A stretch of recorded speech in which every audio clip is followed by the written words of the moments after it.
I-9 this evening. I'm Susie Sa. Sheriff's deputies out of Riverside County in pursuit of a possible homicide suspect tonight. Let's go back up to Desmond Shaw in Sky 9 to bring us up to speed. And Desmond, speed has been a big factor in this one. Yeah, it sure has, Susie. This was going 90 miles an hour on the freeway from deep in the Inland Empire, the Murrieta area, all the way down to Escondido and then back again. We didn't pick it up until he got just west of Riverside on the westbound 60. We had speeds, 70, 80, 90 miles an hour. That was dangerous. Oh, really close. That was the closest call he's had so far. So it's just been getting progressively more dangerous, Susie. Once we got off the freeway, there's just too many factors here. He was first, it started off on an uncongested freeway. That was one thing to be going 80 or 90 miles an hour, sticking to one side of the roadway. Then he turned back around and got on the congested side of the 60 and was blasting along the right-hand shoulder to try to avoid deputies. And that really, heightened the danger factor. But this is definitely the worst of it since we've now been on surface streets. Basically, after he got off of the 60 freeway, Gary cut through Pomona, then up through Montclair, Claremont, on the verge of Upland and Laverne. And now we're headed back to the east. And you see the incredible desperation all the way on the far wrong side of the roadway there, making it into the far left on the other direction's far right-hand turn lane. So it's, we were hoping that he was looking for a place to ditch the vehicle back there when he was in those neighborhoods in Laverne, because this is just getting so ridiculous, so dangerous, and again, someone who we believe to be armed as well and possibly wanted for the worst kind of crime there is. Now on Arrow Highway, another major street. Looks like we're making a turn back towards the west. Kind of been orbiting, I would say, or just very close bordering, perhaps the Fairplex area, the LA County Fairgrounds. That's where we've been at now for about the last half hour.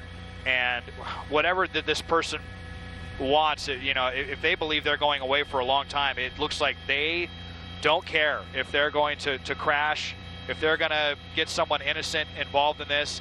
It seems like they don't care at all, endangering, not just themselves, everybody around them, but themselves as well. This, it's just incredible that this has not already ended in a very serious crash with the way this suspect is driving. Yeah, I know at one point, Desmond, the ground units actually backed off because obviously the speeds on these residential streets, driving just so fast and recklessly. Are they still behind him, or are they blocks behind? How is that working right now? Yeah, I'll widen out and show you. And there you saw a couple of look like Pomona PD here who may be standing by as well.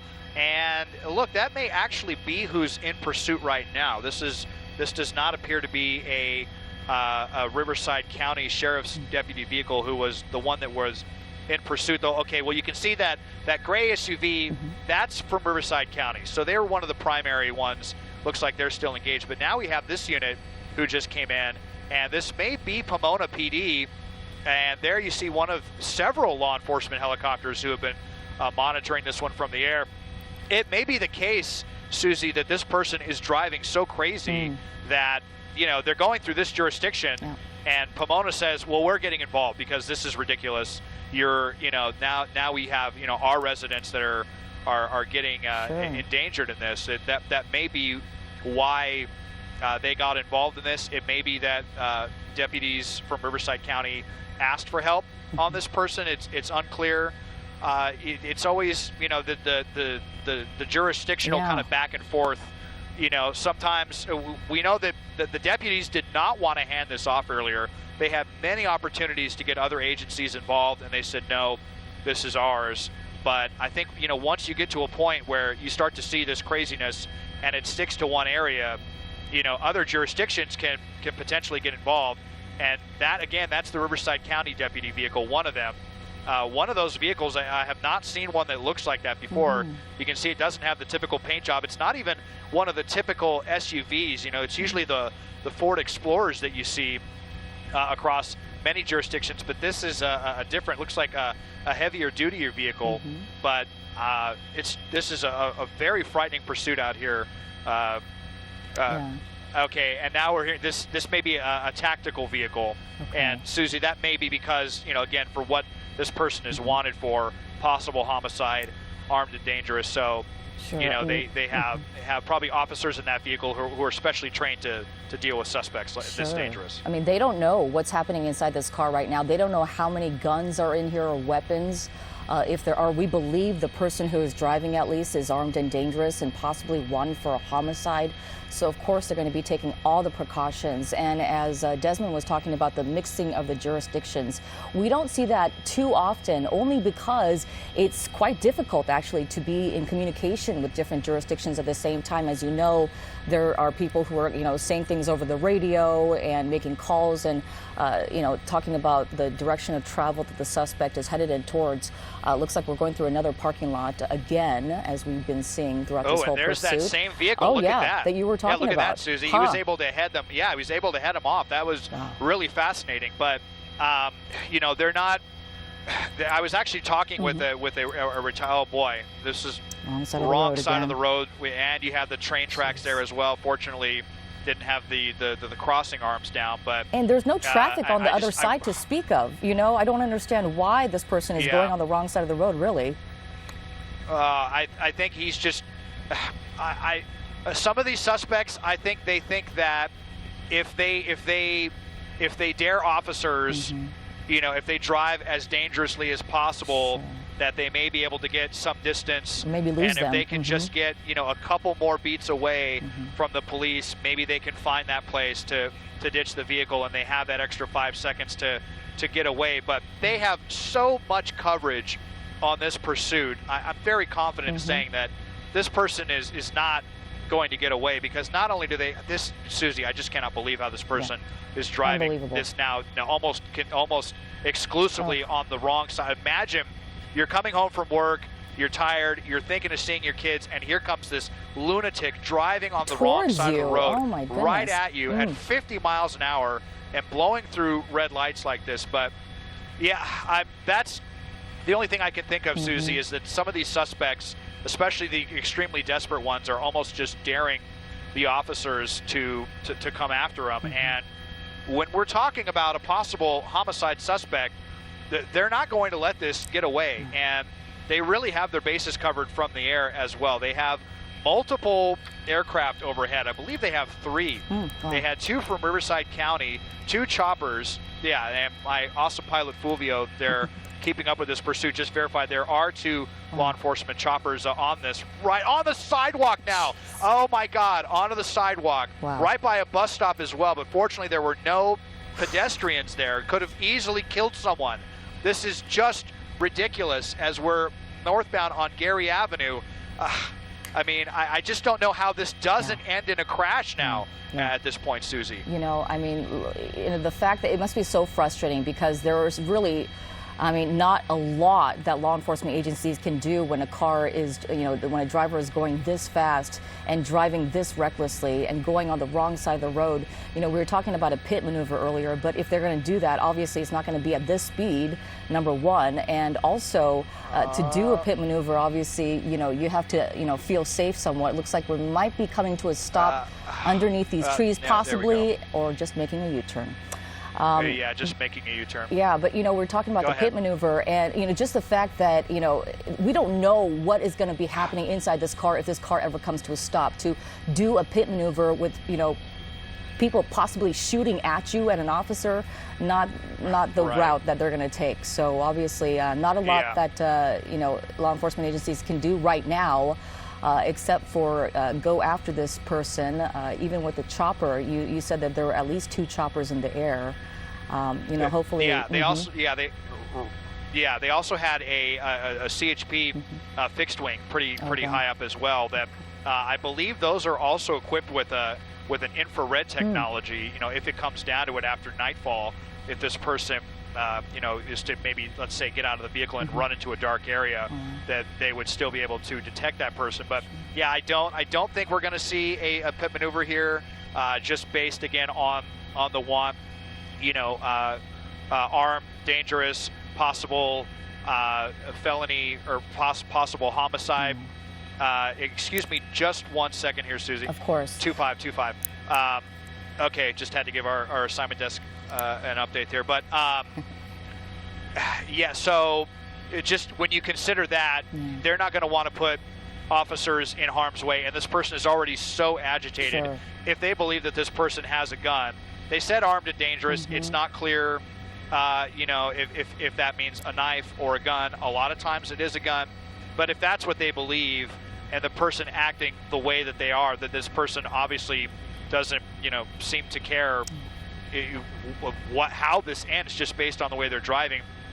Yeah, they're not going to do a pit maneuver, because then what if that person gets out and they just start shooting? And you know, we were talking about maybe. Go ahead. I was Susie. just going to say spike strips. You know, when we see drivers going around in circles like we have been seeing, a lot of you know, driving in the Pomona area, you get to start seeing some patterns.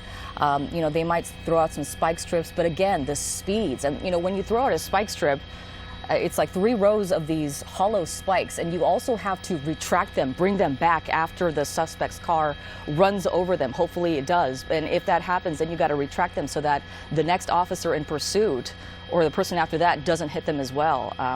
So, you know, it's a very delicate situation, especially in a situation like this when you have such a heightened security level because of the fact that this person's offense might be more heinous than, you know, most pursuits that we see. And now looks like we're just going really slow. And that makes me also think about, at what point is this person going to run out of gas, Desmond? We've covered quite the ground. I mean, all the way down to Escondido and back up. Yeah.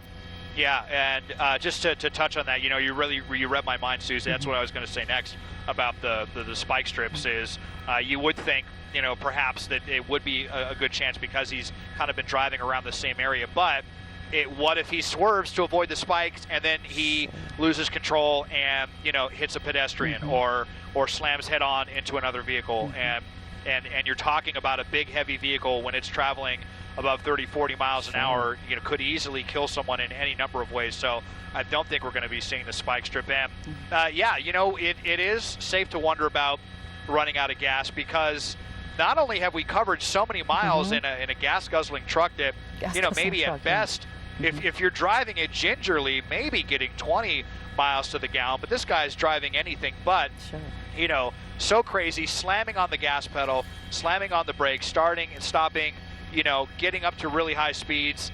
That consumes so much more fuel. So it is safe to wonder how much gas this guy has left. That just may have to be how this ends. If he doesn't stop and if he doesn't crash, if we're fortunate enough to not see him crash, that may be the only way that this ends is with him running out of gas. But I don't know if maybe he got a little bit tired of driving like a total lunatic or what, but he really has backed off. Maybe he needed to catch his breath. I mean, what he was doing there earlier, up onto the sidewalk and for, you know, minutes at a time driving not just on the wrong side, but on the far opposite side of the roadway, you know, in the turn lanes there.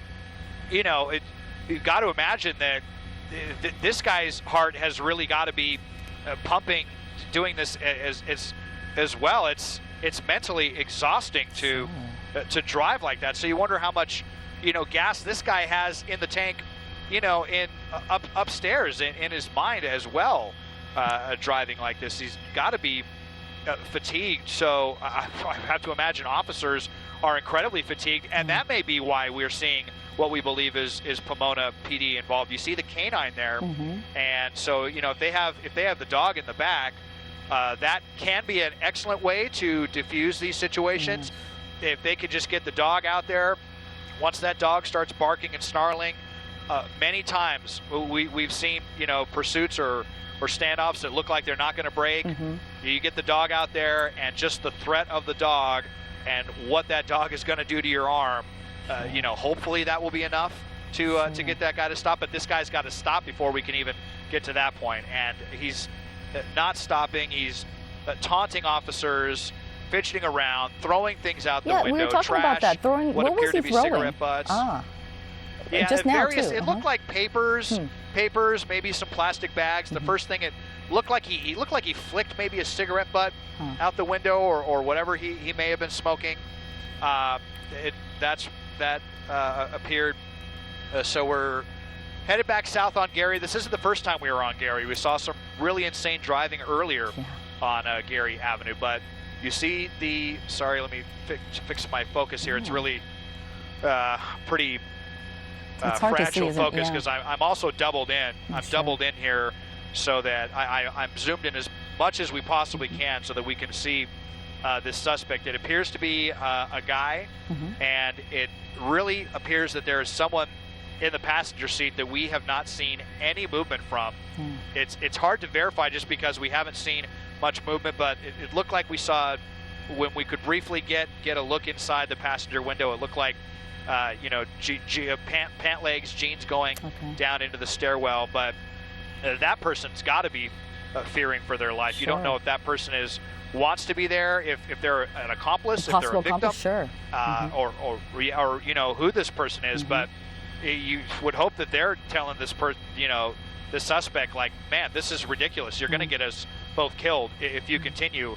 You're not getting away. More garbage out the window. This guy's got a lot of papers flying out the window so there's something interesting. What's that all about? One thing I did learn was, you know, law enforcement agencies will actually go back. You know, you think that they just threw something out the window, so, oh, there it goes, and that's the end of it. But what they'll do is they'll actually go back with other officers who are not a part of this chase right now and go investigate. Hey, you know, suspect threw a piece of paper on the east side of the street. You know, they'll actually go back and investigate that and put that into the investigation, and they will use all of that. So whatever this person is throwing out the window, that's going to come back to them if it is something, obviously, something, you know, of a crime, or who knows what they're doing. But yeah, absolutely, you're right. They're probably going to block off the street back there and stop traffic, and they want to recover, you know, every one of those papers. I mean, who knows what? Oh, he just kind of clipped the back of that truck right there.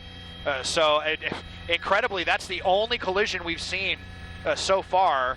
Very minor, but he did clip that. Whoa! Now going right in between those two officers. And that was that car right again at the Riverside County Sheriff's Department. Yep, it was the same one, and they're the ones that really, really want this guy. So as we widen out here briefly, you see just how many units are involved in this one, and you saw them kind of trying to circle in the parking lot there to try to kind of head them off, but it's really difficult for them, Susie. They don't want to get into a situation where this person also doesn't have any escape, and then if he's armed, he starts firing at them. So this is incredibly tense for officers. It's a balancing act where they kind of want to try to box him in, but they can't box him in completely to where they endanger themselves. There's the clearest look we've gotten of the passenger. Now, there's no doubt about it. It looks like there may be another male that is in the passenger seat now. Looks like a red shirt. The passenger. Looks like maybe a red hoodie.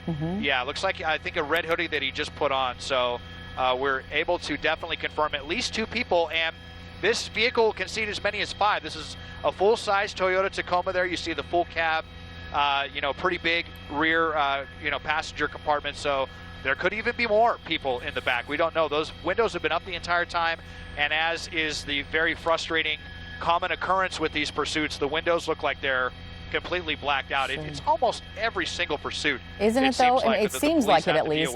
Sure. Yeah. And we can't see in the back. We don't know if there's other passengers or what's happening back there. So that's another concern for them, obviously, if they, you know, do something like a pit maneuver. I mean, you never know what's coming out of that back. So and they have no idea what kind of weapons are back there. You know, if they believe they're armed and dangerous, does this person have, you know, a gun?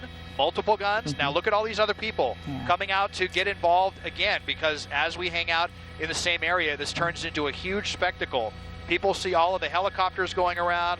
They have, you know, CBS KCAL turned on. They have CBS NLA turned on, and they see that, and it's very stressful to watch all these people who want to get a really close look at this suspect who could come careening into them at any moment. It looked like he almost clipped that shopping cart right there, but you know, a lot of people out here doing shopping, a lot of innocent people that have no idea what's going on, but you're seeing a lot of people out here with cameras as well, getting way too close to all of this going on. But, and is it possible? No, I thought that was a dead end there. Yeah, I know, it kind of looked like it for a second. And you saw right there, if there, whoa, no! Oh my goodness, no. Oh boy. That's it, oh he crashed. He crashed right into that big rig. He's backing up. He tried to get away. Okay. The airbags came out as well. Okay. I think this truck is done. This big rig driver is really in danger right now. They're going to try to back up. but you look at this big rig just trying to get his huge vehicle out of the way, just out of nowhere. Look at legs hanging out the passenger side. We've got the K9. Okay. They're out there snarling right now. His legs hanging out the passenger side here, Susie. We'll see if we can move around the other side. Looks like they're moving the vehicle a little bit closer. Big rig driver, I mean, this ended up being kind of serendipitous for officers because now they've got a roadblock, and you see the big rig driver there fortunately walking away, and he inadvertently helped officers of pin this person in there. He was just trying to make what looked like a wide turn, and here comes this maniac just slam into the side of him, but that was it. I mean, it didn't even look like he was going too fast, but he did slam into that big rig, and that ended it for this Toyota. The timing of that truck being there, it's incredible, that truck. Yeah. Wow. That was, I mean, Susie, we said this was almost certain to end in a crash the way this guy was driving, and it was amazing that it didn't take longer and that it didn't, end worse. I mean, if he had to crash, at least it was into the side of a huge armored big rig where he didn't injure any innocent people. You saw the driver just casually get out and walk out of the way. And then you could. And did you notice that after the crash there, after the truck driver got out, Desmond, the officer, the one immediately behind the suspect, pulled his car in a little tighter, just in case. In case that driver thinks about backing up and turning around, that's not going to be happening. Yeah, exactly, Susie. So, they immediately came in here, quick thinking to pin him in, and that was also the K9 unit. We could see that they're out there ready to do whatever they got, but now the passenger got their hands out. First they had what looked like feet out the window, like they wanted to get out and run, but I'm sure the officers told them do not do that. So they got back in. They're having to kind of peek through the side airbags there, but they have their hands out the window at least. We'll see if we can perhaps come around to the center front of the vehicle, just so that we'll see if we can get a view of both the driver and the passenger. And it certainly looks like the passenger wants to comply. And after seeing no movement at all from the passenger that entire time, now the passenger's willing to give out. And here's, I think that's the driver.